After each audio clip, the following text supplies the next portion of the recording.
things carried on from there.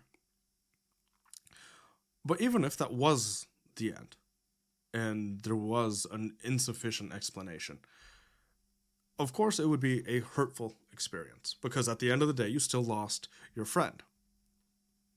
But it's still better when we see it as outside of our control, because then we don't start to ruminate on whether or not things were your fault, right? Because maybe the default intrusive thought is that we weren't good enough, we pissed them off, we did something. A lot of the time when we encounter difficult situations that aren't navigated or approached healthily, the worst contributor to our mental and emotional well-being is us. And once we realize and really internalize that all we could ever do is our best, it really, really changes the game in terms of how we start to approach things, right? Then we could at least try to make things right, if applicable. And it enables us the chance to take controls of the situation again, right? At least from a better angle. And that's helpful because then, internally, we know that we did all we could and that the failure was out of our hands, right? Is it an unfortunate situation still if things went to shit with your friend, right? And they're not responsive. But it's nothing that'll make you second guess yourself, right? It won't make you second guess everything that you do. It won't make you take on more toxic behaviors to try and keep them around. The internal work enables us to rise above that. And we don't tolerate toxic environments. We can communicate our needs more effectively, and we can get a better grasp of what's actually happening when we take that step back.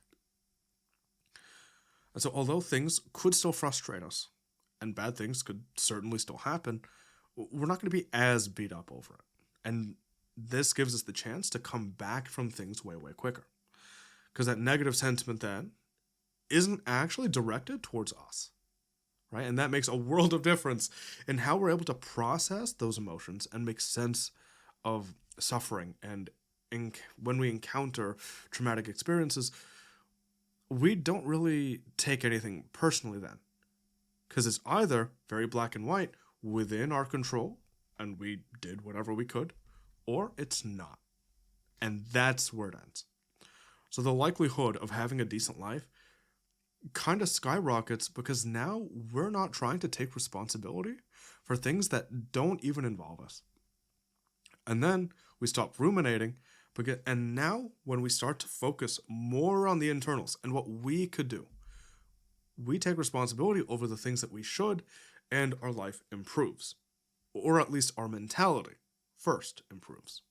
Because then another benefit is that we're not inclined to abuse substances, for example, because the negative emotional state is just so insurmountable or overwhelming that we need some unhealthy mechanisms to cope.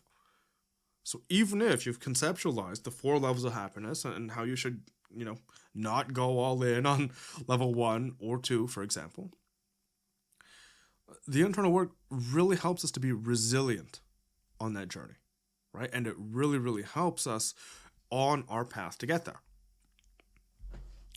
And I'm well aware that sometimes it is difficult when we're in pain to listen to someone completely fine. In this case, it would be me. It's very easy to say from my perspective, oh, well, we'll just don't fucking think like that. But there's this disconnect that you're not really sure that I can relate to you. And so